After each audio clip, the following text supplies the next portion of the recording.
लेकिन मने ये रिश्ता मंजूर ना है। हम ठाकुर हैं, हम बिरादरी और हैसियत देखकर ही रिश्ता करते हैं। बेचारे चारू और राघव, क्या होगा अब दोनों का? क्या करें, कैसे मनाए बुआ सा को? पर अगर हम लोग ऐसे हार मान गए तो चारू की जीवन भर की खुशियां लुट जाएंगी। हमें कुछ ना कुछ तो करना ही होगा।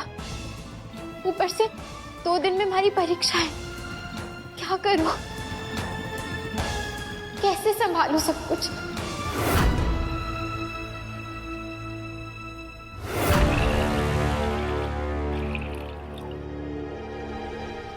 मासा, आप ठीक तो है? देखिए मासा, आप ऐसे घबराइए मत, हिम्मत रखिए। आपकी बेटी की जिंदगी का सवाल है। हमें चारू के लिए कुछ तो करना होगा। आखिरकार हम ही उसका परिवार है। अगर हम उसका साथ नहीं देंगे, उसे समझेंगे नहीं, तो फिर कौन समझेगा? खबरदार, खबरदार जो तुमने कुछ भी करने के बारे में सोचा। चारू का ब्याह वहीं होगा जहां जीजा चाहती हैं। और जीजा ने फैसला लिया है तो सोच समझ कर लिया होगा। कुंदन तो अपनी बहन के मोह में बह गए हैं। उसकी जिद के आगे कुछ नहीं दिख रहा उन्हें। अब तुम कुंदन को समझाओगी, समझी तुम? तुम उसकी हाँ में हाँ नहीं मिलाओगी, समझी तुम?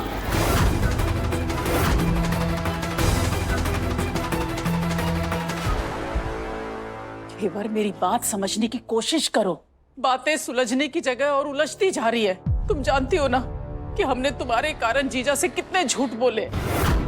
मेरा दिल तो ये सोचकर कांप जाता है कि जब उन्हें तुम्हारा सच पता चलेगा तो पता नहीं क्या कहर बरसाएंगी वो। ऊपर से अगर तुम कुंदन और चारू का साथ दोगी तो हालात तो बद से बदतर हो जाएंगे।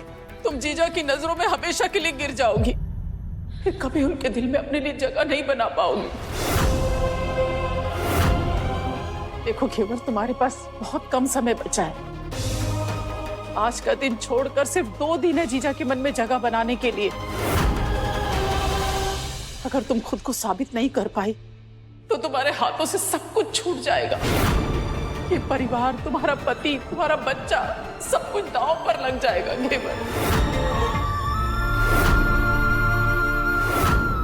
मनपसंद की शादी लंबी नहीं टिकती। तुमने देखा ना कुंदन के साथ क्या हुआ था। इसलिए शादी ब्याह के फैसले घर के बड़ों पर छोड़ देने चाहिए। वो जो भी फैसला लेंगे सोच विचार करके लेंगे। और ये मत भूलो कि चारों इस घर की बेटी है और तुम बिंदनी। कल को अगर कोई ऊंच नीच हो गई, घर की इज्जत पर दाग लगा, तो जवाबदेही तुम्हारी होगी घेवर। लेकिन कुछ नहीं घेवर। तुम बस मेरी बात सुनो। तुम चारू पर ध्यान देने की बजाय अपने ऊपर ध्यान दो कि जीजा का मन कैसे जीतोगी। जिस तरह तुम उनको समय पर दवाई दे रही हो, पौष्टिक खाना दे रही हो, उनका ध्यान रख रही हो, मुझे रास्ता बनता हुआ दिख रहा है। अब तुम चारू का साथ देकर उस रास्ते पर कांटे मत बिखेरो। हारी हुई बाजी को खेलकर अपने रिश्ते को दांव पर मत लगाओ घेवर। चारू का ब्याह मोहित राज से होना तय है। उसके लिए तुम अपनी कृष्टि स्वाहा मत कर। इसके बाद अब जो भी करना मेरे कुंदन और गन्नू को ध्यान में रखकर करना।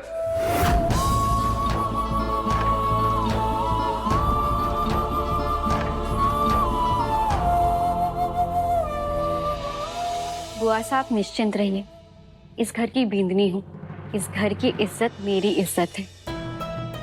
मेरा वादा है कि चारू की ये बात मैं अपने मायके वालों तक नहीं पहुंचने दूंगी। लेकिन आपसे एक विनती है कि कुंदन भाई साहब को आप समझाइएगा कि वो कोई ऐसा कदम ना उठाए जिससे वहां किसी को भनक लगे। कितनी अक्लमंद है तू। तेरे विचारों से तेरे संस्कार झलकते हैं। मैं कह दूंगी कुंदन को। वैसे तू भी तो ठीक ही है अपनी जगह। थारे मैके में भी तो तारी लाज रहनी चाहिए। देख, चारू की सगाई की सारी जिम्मेदारी मैं थारे पल्ले देती हूँ। थारे अलावा इस घर में ऐसा कोई नहीं है जो ये जिम्मेदारी निभा पावेगा। सगाई की सारी तैयारियां मैं ऐसे करूंगी कि पूरे जिले में चर्चे होंगे। कोई कमी नहीं रहने दूंगी। वाह, ढोक दीजिए बुआ सा।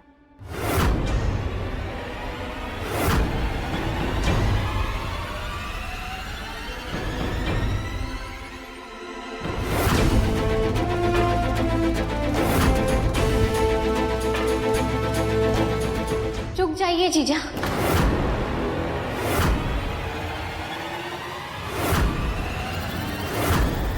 आप ये सब क्यों कर रही हैं? अपने परिवार की इज्जत बचाने के लिए। तुम क्या चाहती हो कि मैं अपने खानदान को ये बता दूं कि चारू का चक्कर चल रहा है और फिर सब लोग इस परिवार के नाम पर थू थू करें? जीजा, हमारा वो मतलब नहीं था। देखो गेवर, 2 किताबें पढ़ के ना तुम्हें बाहर की हवा लग गई, लेकिन अभी भी इस परिवार की इज्जत से बढ़कर कुछ नहीं है मेरे लिए। और चारू का क्या है? चारू बच्ची है, बहक गई होगी, छोटे घर के बेटे से दिल लगा बैठे।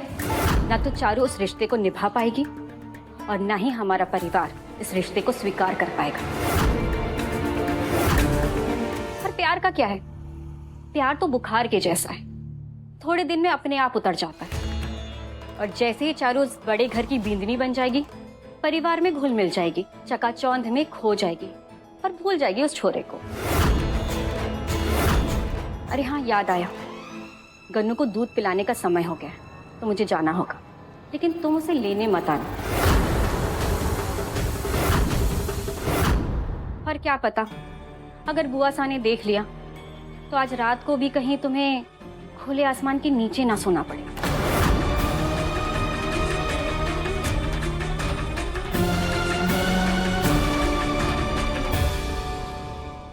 वेदिका जीजा का रवैया बदल रहा है।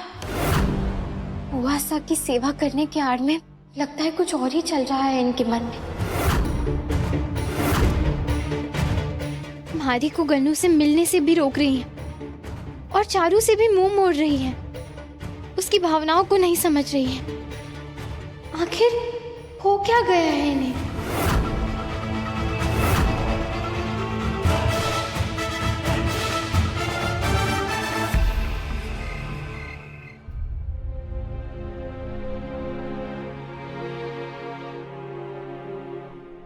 क्यों घर वाले चारू को नहीं समझ रहे? क्यों उसके दुख से किसी को कोई फर्क नहीं पड़ रहा? ये कौन सा संस्कार है? कौन सी मान मर्यादा है ये? लड़कियों की पढ़ाई से इतनी नफरत क्यों? ये खोखले संस्कारों और रीति रिवाजों ने औरतों को कभी आगे नहीं बढ़ने दिया है, ना ही उनको बोलने का मौका दिया है। आज जहां लड़कियां चांद पर जा रही हैं, प्लेन उड़ा रही हैं, वहीं दूसरी तरफ सबको उनकी पढ़ाई से दिक्कत है। हमें ही देख लो, हम यहाँ इतनी बड़ी बड़ी बातें कर रहे हैं, लेकिन खुद ही लाचार हैं। अपनी बहन की मदद नहीं कर पा रहे हैं हम। भाई साहब, चारू, कल मेरी मंगनी है मोहित राज के साथ। हम भी शादी नहीं कर सकते।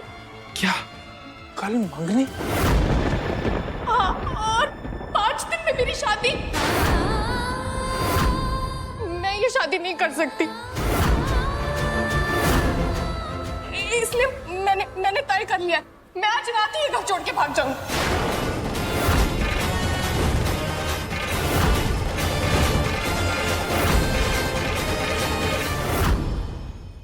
कल को अगर कोई ऊंच नीच हो गई, घर की इज्जत पर दाग लगा, तो जवाबदेही तुम्हारी होगी घेवर।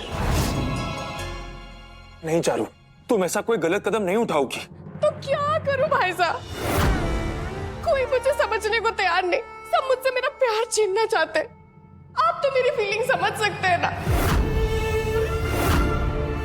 अब आप भाभी सा से इतना प्यार करते हो, अगर कल को कोई आपको भाभी सा से अलग करेगा तो क्या रह पाओगे आप? क्या बीतेगी आप पर? दुनिया नहीं उजड़ जाएगी आपकी, खुशियां नहीं छीन जाएंगी आपकी। नहीं जी पाऊंगी मैं अपनी खुशियों के बिना, नहीं बसा पाऊंगी दूसरी दुनिया राघव के अलावा किसी और आदमी के साथ। राघव मेरी दुनिया है और मैं उसी के साथ अपनी जिंदगी बिताना चाहती हूँ। चारू, तू अपने आप चारू को हम संभाल लेंगे, सोच लेंगे उसके लिए कुछ। तुम्हारी पढ़ाई तुम्हें खुद करनी है, 2 दिन बचे हैं, परसों इम्तिहान है तुम्हारा और तुम्हें पास होना है केवल। इस तकियानुसी सोच को बदलना है, सबको साबित करना है कि पढ़ी लिखी लड़की समझदार होती है, खुदकर्श नहीं। इससे सबको पढ़ाई का महत्व पता चलेगा और सबकी सोच बदलेगी, और शायद तभी लोग चारू को भी समझ पाए।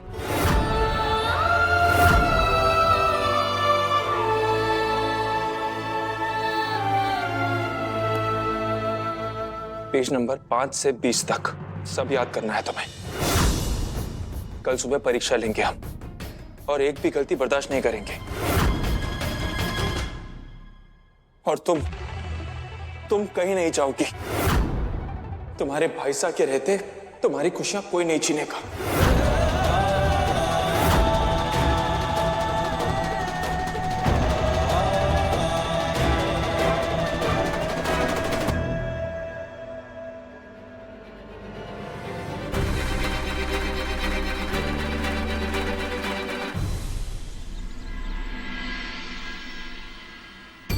अरे रामलाल काका, ये टेबल बीच में क्यों रखे हो? थोड़ा साइड में कर दो, कुछ फूल रख दो ना उस पे।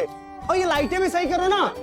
मेहमानों के स्वागत में कोई कमी नहीं रहनी चाहिए। और जाकर देख लो सब मिठाइयाँ आ गई कि नहीं। ठाकुर परिवार की शान दिखनी चाहिए, ठीक है? और अंबिका, देख तू चारू को ना बहुत अच्छी तरह से तैयार करना। ठाकुर परिवार की छोरी है, ये दिखना चाहिए। और वेदिका, जल्दी यहाँ देख, खाने पीने की सारी जिम्मेदारी थारी। जी बुआ साहब। अरे क्या कर रहे हो तुम लोग? सुनो तो।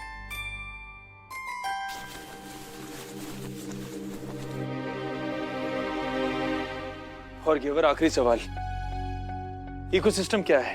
जब पर्यावरण और जीव एक दूसरे पर निर्भर होकर काम करते हैं तो उसे इकोसिस्टम कहते हैं। बहुत अच्छे घेवर, सारे के सारे जवाब सही। शाबाश, कल तुम पक्का पास हो जाओगी। पर हमारे को चारू के बारे में सोचकर बहुत बुरा लग रहा है कुंवर साहब। वो इस मंगनी से बिल्कुल खुश नहीं है। उस बारे में सोचकर तो हमें भी पूरी रात नींद नहीं आई है घेवर।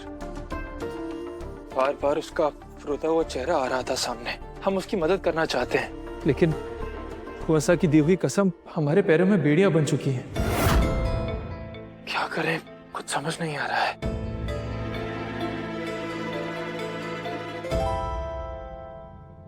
फुआ ने कहा था कि हम मोहित राज या उसके परिवार को खुद जाके कुछ नहीं बता सकते, लेकिन हम अनजान बनकर तो बता ही सकते हैं ना कि चारू किसी और से प्यार करती है। इससे कसम भी नहीं टूटेगी और हमारा काम भी बन जाएगा।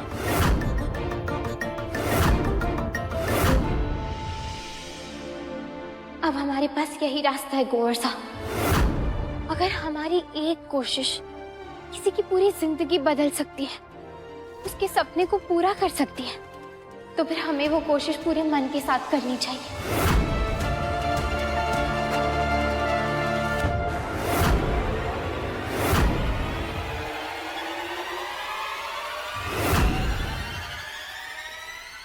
ए छोरी,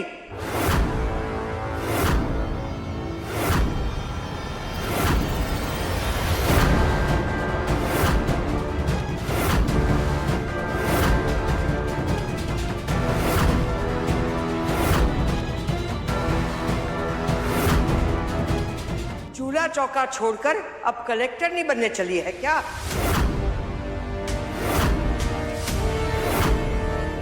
कहा कलेक्टर नहीं ठाकुरायन।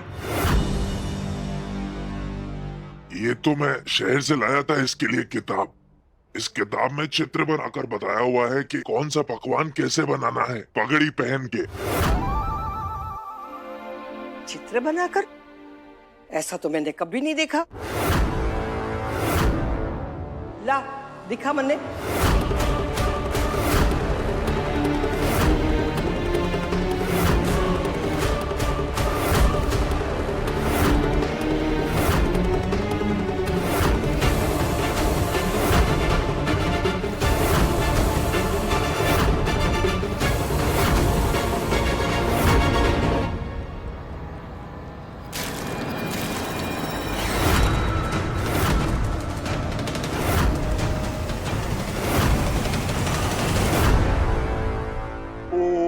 क्या हो गया हमारे से?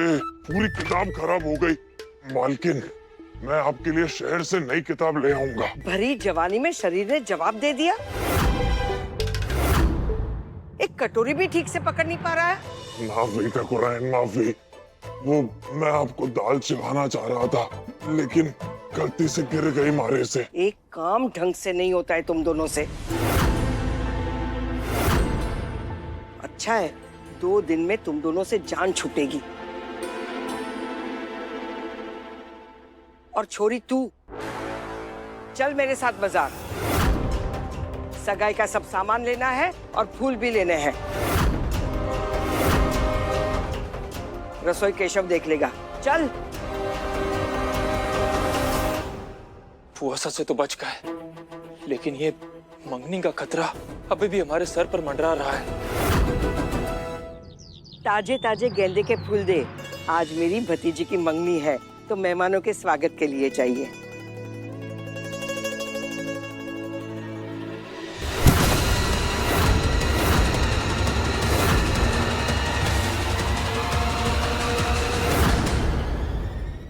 ए छोरी, किताबों की दुनिया से बाहर निकल और अपनी माँ की मदद कर। देख उसकी कमर टूट रही है।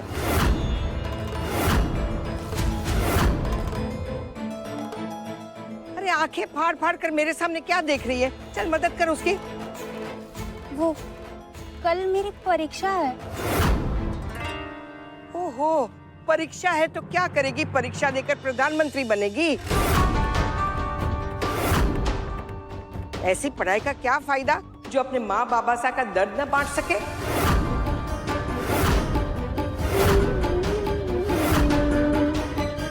ये किताबों को आग लगा और चूल्हा चौका करना सीख।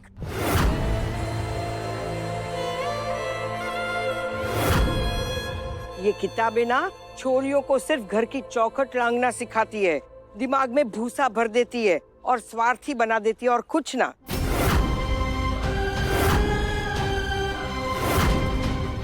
हमारा बस चले ना तो दुनिया भर की छोरियों की पढ़ाई पर प्रतिबंधी लगा दो।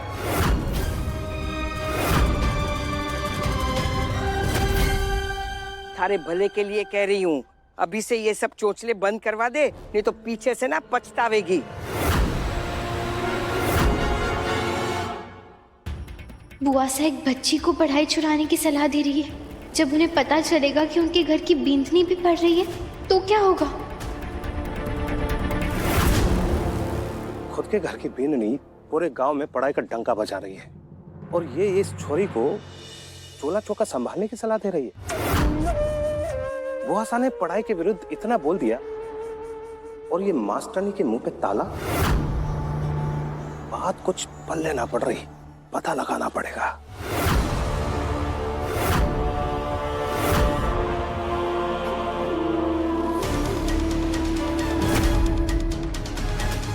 खमा गणी बुआ सा।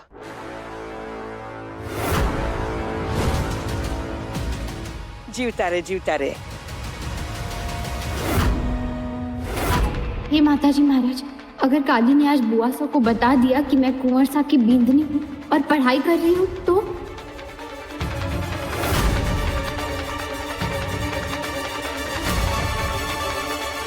वाह बुआ सा वाह, ये होती है बड़े बुजुर्गों की सोच। हर चीज के दायरे जानते हैं, लेकिन हमारे को हैरानी इस बात की है कि चुप क्यों हो गया?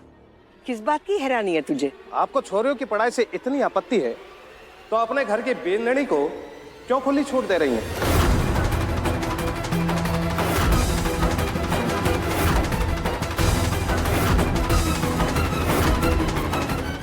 काली, ये क्या बोल रहा है तू? हाँ, हमारे घर की बीननी और पढ़ाई? और नहीं तो क्या, आपको नहीं पता क्या?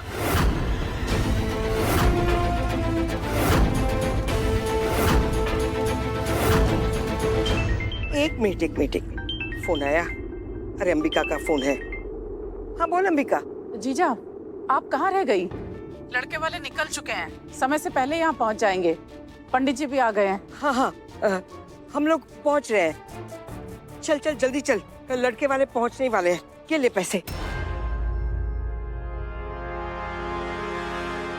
काली, इसके बारे में हम बाद में बात करेंगे। हाँ, अभी निकलना पड़ेगा, लड़के वाले पहुंच ही रहे हैं। चल जल्दी चल।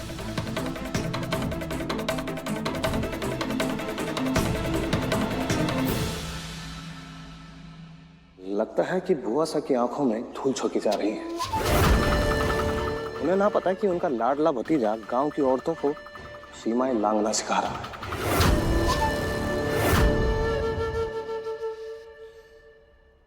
आपको छोरियों की पढ़ाई से इतनी आपत्ति है तो अपने घर की बेंदनी को क्यों खुली छूट दे रही है? सुन, तू तो बहुत समय से हवेली में काम कर रही है ना, तो तुझे तो पता होगा कि कौन सी बिंदनी पढ़ाई कर रही है।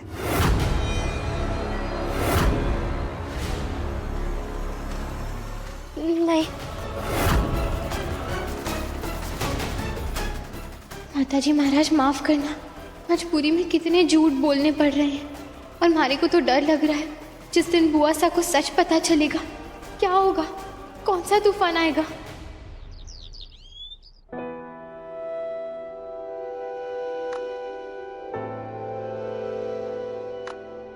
अनजान नंबर से मोहितराज को चारू के बारे में सब बता देंगे। किसी को भनक तक नहीं होगी और चारू की जिंदगी बर्बाद होने से बच जाएगी। जिस लड़की से आप मंगनी करने जा रहे हैं वो किसी और से प्यार करती है। शादी के लिए मना कर दीजिए। सुखी रहेंगे आपका शुभ चिंतक। अब बस हवेली पहुंचने से पहले मोहितराज ये मैसेज पढ़ ले और ये रिश्ता तोड़ दे। काम करते हैं, राघव से भी बात कर लेते हैं।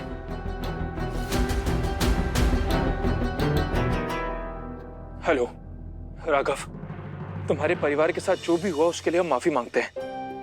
देखो, तुम चिंता मत करो, हम तुम्हारी और चारू की शादी करवा के रहेंगे किसी भी हालत में। थैंक यू भाई साहब, मुझे आप पर पूरा भरोसा है। अपनी बहन से वादा किया है हमने, उसकी जिंदगी बर्बाद नहीं होने देंगे हम। अब चाहे हमें जो भी करना पड़े, अपनी बहन से किया हुआ वादा निभा कर रहेंगे हम। जल्दी जल्दी हाथ चलाओ आप लोग, बहुत काम है, लड़के वाले आते ही होंगे। बाकी का काम भी देखिए।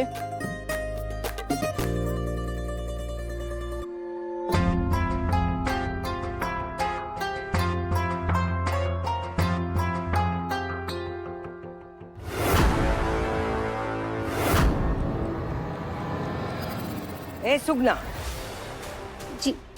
जी बुआ सा।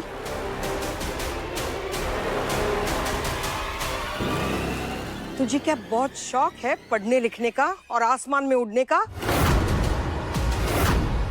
ये जीजा अचानक पढ़ाई के बारे में क्यों पूछ रही है?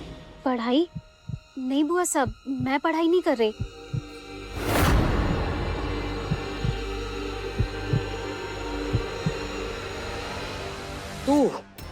तुझे पढ़ लिख कर मास्टर नहीं बनना है?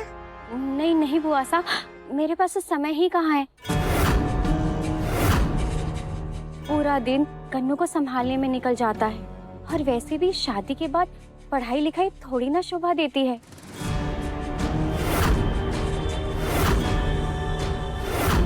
और शादी के बाद तो बिंद की सेवा और बच्चे की जिम्मेदारी सबसे पहले आती है। अगर तुम दोनों में से कोई पढ़ाई नहीं कर रही है, तो तुम्हारे घर में ऐसी कौन सी बिंदड़ी है जो पढ़ना चाहती है?